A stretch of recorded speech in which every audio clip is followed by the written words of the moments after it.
Hoje eu tô querendo pintar um negócio ali. Aí eu tô querendo trazer você junto comigo. Olha aqui como que ficou aqui, ó. Desmatou a Mata Atlântica todinha. Tá vendo? Aí eu tô querendo pintar aquele negocinho ali redondo. Vou ver se eu consigo, né? Vou ter que lavar ele, né? Porque tem que cortar isso aqui.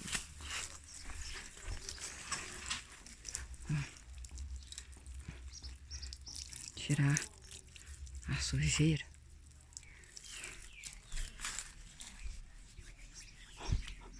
Nossa, minha mão fica toda suja.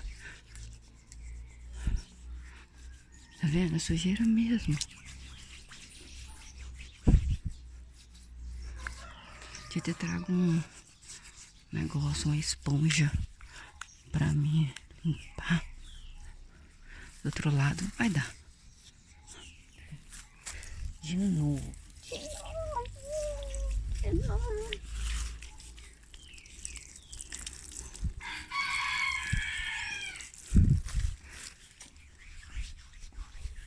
Cabecinha. A cabecinha. Você lembra aquele desenho que tinha uma bola de cristal para saber o seu futuro? As pessoas tinham medo. Quando era criança, eu tinha medo daquela bola de cristal. E você, o que você falaria para você hoje a respeito do seu passado? Você se deu bem? Você se deu mal? Você era melhor anteriormente? Você aprimorou?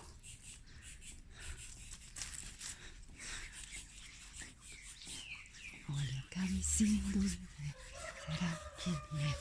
Será que ele é homem? Olha. E lá do outro lado não vai dar pra lavar porque eu sou pequenininho. Então, eu vou ter que colocar alguma coisa aqui.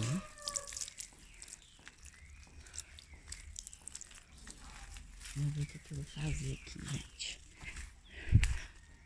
Que venham os bons comigo. Aqui, ela limpou aqui tudinho também. Ó. Limpou. Agora, vou ter que achar um.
Tentei lá, mas sei. Vocês aqui de fora como ficou. Tem uma parte ali, ó, que eu não consegui, tá vendo? Olha lá. Eu vou ter que voltar lá e coisar aquela parte que eu não consegui. Vocês estão vendo, não, gente, que eu tô com... Bonita essa cor por enquanto, né? Amanhã eu vou passar outra não, vou ter que... Mais tarde.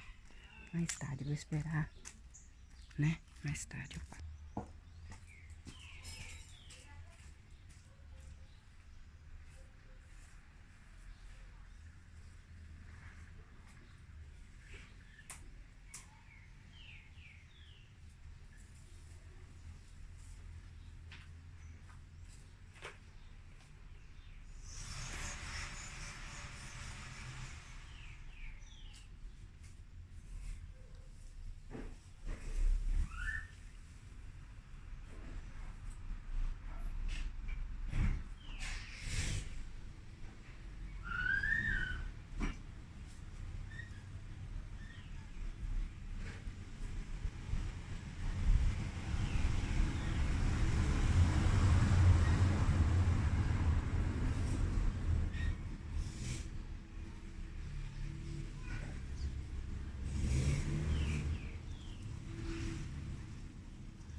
deixei assim, ó, aberto, assim, parece um pavão, né? Um pavão. Que aí dá entrada pra lá. Deu uma cortadinha ali. Isso aqui é manutenção, sabe, gente? Tem que vir uns pouquinhos, cortando e varrendo pra ficar limpo. Porque a grama, não sei se eu vou querer grama aqui mais não, sabia? Dá muito trabalho. Eu sujei minha mão, não tem nada que limpar. Não tem como limpar essa mão suja aqui de jeito.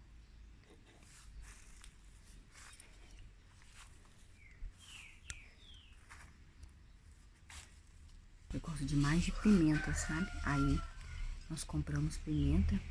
Agora eu vou plantar as murchinhas, sabe? Nossa, minha ardeu até meu olho aqui agora. Ó, pronto. Agora eu vou arrumar um vaso pra gente plantar pimenta. Tenta aí. Vou fazer um buraco aqui.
joga as coisas fora. Eu dei uma arrumadinha aqui, ó, mais ou menos. Mas sempre tem muita coisa ainda, né, gente? Vou pegar essa canjiquinha aqui pros passarinhos.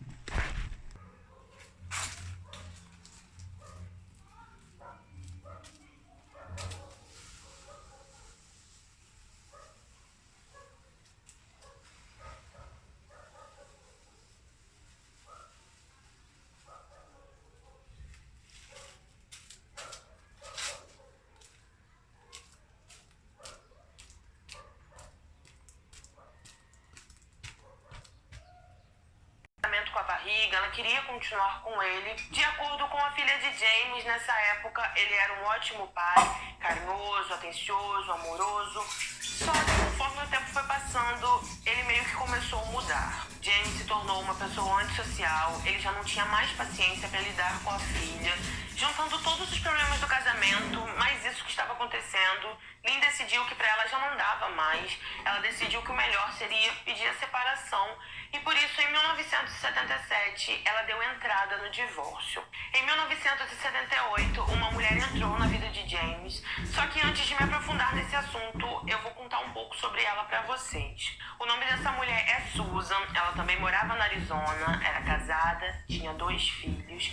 Susan tinha uma vida basicamente normal. O marido dela trabalhava em um ótimo emprego, ele ganhava bem. Nas matérias se diz que ele fazia tudo o que ela queria, tudo que ela pedia, ele dava. E até chegaram a chamar ela de mimada. Apesar de Susan ter uma vida supostamente perfeita, ela queria algo mais. Quando os filhos dela eram adolescentes, ela começou a se envolver de uma maneira mais íntima com os amigos deles. Parece que o primeiro contato que ela teve com drogas também foi quando ela estava com esses adolescentes. A partir daí, ela também começou a ter visões. Com 35 anos, ela começou a ter visões mais frequentemente no seu dia a dia, porque parece que ela tinha mais quando ela usava drogas, e a partir dos 35 anos ela começou a ter essas visões no seu dia a dia, quando ela estava fazendo alguma coisa em casa ou quando ela estava com sua família. Susan, desde criança, gostava de dizer que ela era médium.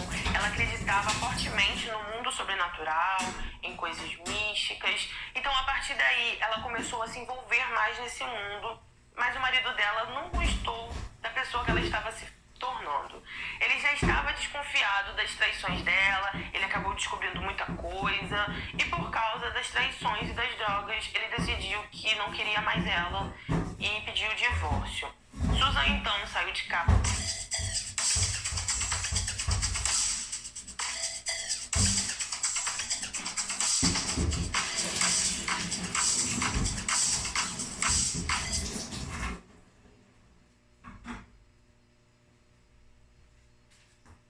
Dia das Mães, Mercado Livre. Clique aqui para ver todas as ofertas. Mercado Livre. Casa, ela decidiu que a partir daquele dia ela ia prestar mais atenção em suas visões, e tudo que a intuição dela mandasse, ela também ia começar a fazer. Com isso, as visões de Susan começaram a dizer para ela que ela tinha que encontrar sua alma gêmea. Então, em 1978, ela foi até uma festa onde James estava. Assim que ela ouviu, ela se apaixonou, começou a caminhar em direção a ele. E uma das primeiras coisas que ela disse foi que o nome dele era Michael. James então disse que não, que seu nome não era esse, que era James. Só que ela virou para ele e disse: não, seu nome é Michael e você é um anjo de Deus. A partir desse dia, James não permitiu que mais ninguém o chamasse pelo nome dele. Ele trocou o nome dele para Michael. A filha dele, que na época tinha 3 anos, teve que se adaptar com isso. Tudo que Susan começou a dizer para ele virou lei. Ela se tornou uma espécie de Deus para ele. Eles também começaram a namorar imediatamente, já foram morar juntos. E em uma entrevista, a filha dele chegou a dizer que James era um pai incrível, que dava total atenção para ela, carinho, amor. Só que Michael era uma pessoa totalmente diferente e que mal olhava para ela.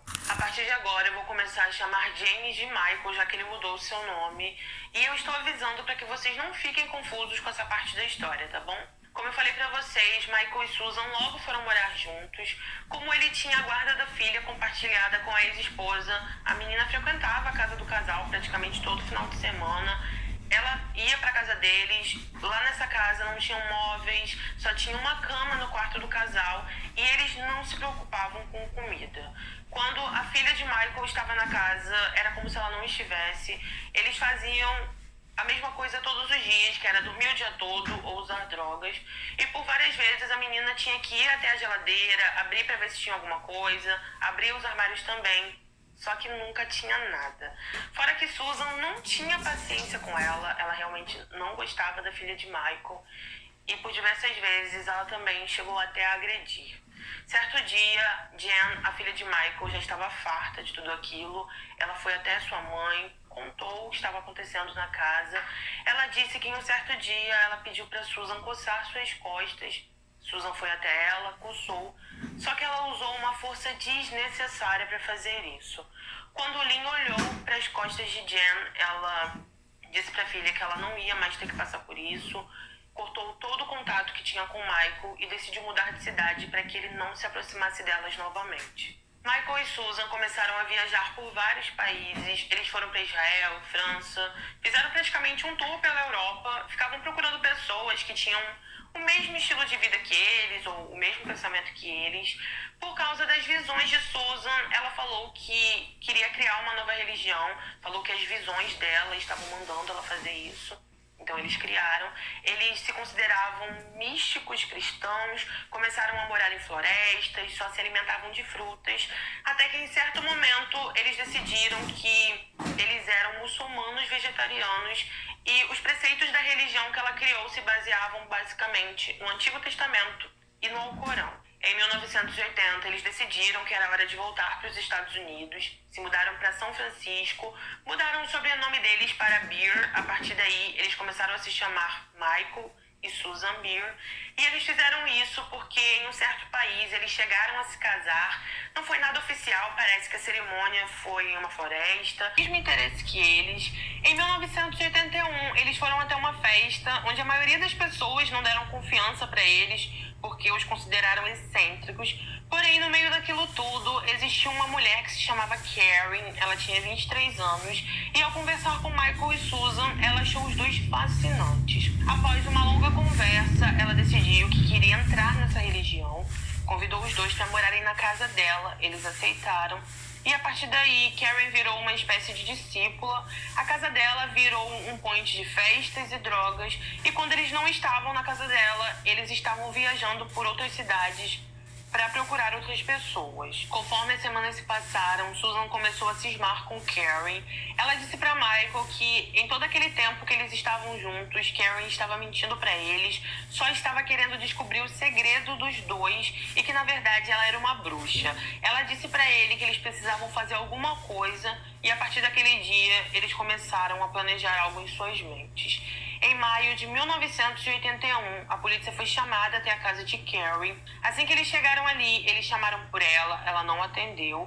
Eles então decidiram entrar. Viram que nas paredes tinham muitos símbolos diferentes. Tinha também um nome escrito nessa parede e esse nome era Susan. Eles então decidiram entrar em cada cômodo para ver se encontravam ela.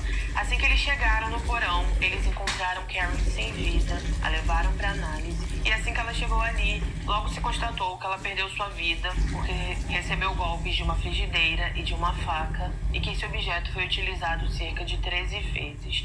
Em algumas reportagens diz que tudo isso aconteceu enquanto Karen estava dormindo em sua cozinha e em outras matérias se diz que foi durante a tarde, enquanto ela estava preparando um lanche para ela e para o casal. Assim que a investigação sobre o caso de Karen começou, a polícia descobriu que ela morava com Michael e Susan. Eles então foram atrás do casal, só que era tarde demais, porque eles já tinham fugido para um outro lugar. Eles foram para as montanhas do Oregon, encontraram uma cabana abandonada, começaram a viver ali por muitas e muitas semanas, até que um guarda florestal descobriu que eles estavam vivendo ali e falou que eles não poderiam continuar naquele local. Em 1982, eles conheceram um homem que ficou com pena deles por toda a situação de não ter uma casa e tudo mais. Esse homem permitiu que eles vivessem em uma casa da árvore que ele tinha em seu quintal. Só que conforme o tempo se passou, esse homem percebeu o estilo de vida que eles tinham, percebeu que os dois não eram agradáveis, tinham um comportamento agressivo. Então ele foi até eles e pediu para que os dois se retirassem. Antes de ir embora, Susan disse que teria que fazer alguma coisa. Enquanto esse homem não estava em casa, eles entraram, roubaram objetos de valor. também roubaram uma arma e antes de sair da casa, eles também colocaram fogo nela. Assim que saíram do quintal desse homem, Michael e Susan foram morar em um local mais afastado. Parece que eles foram parar em uma fazenda, conseguiram um trabalho como zeladores de uma plantação de maconha. E nesse local eles ficaram conhecidos por seus sermões e por ficar dizendo para todo mundo que um apocalipse estava perto de acontecer. Nesse local também existia um homem que se chamava Clark. Ele também trabalhava nessa plantação, era amigo do chefe do casal. Por muitas vezes os três conversavam, mas eles viviam entrando em conflito porque os três tinham ideias totalmente diferentes sobre a vida. Então todas as vezes que eles conversavam, o assunto acabava em discussão. Certo dia, Clark disse algo para Susan que ela não gostou. Ela foi até Michael e falou para ele que Clark tinha ofendido ela, que isso não poderia ficar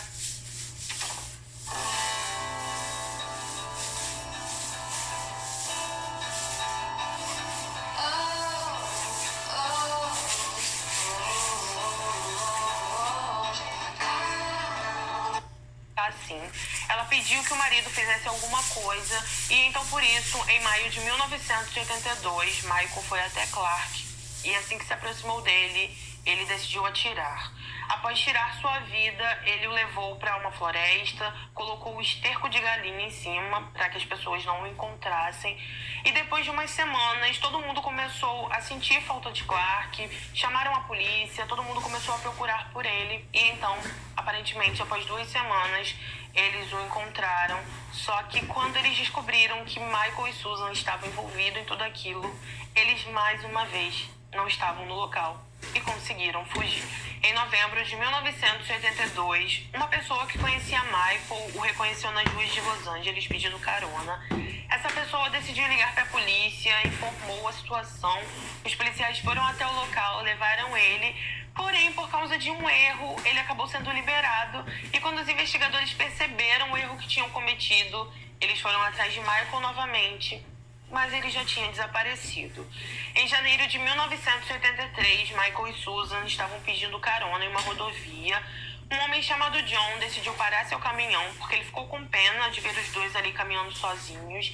Eles então entraram no caminhão de John e quando Susan entrou, a perna de John acabou encostando na dela sem querer e por causa disso, uma discussão se iniciou ali.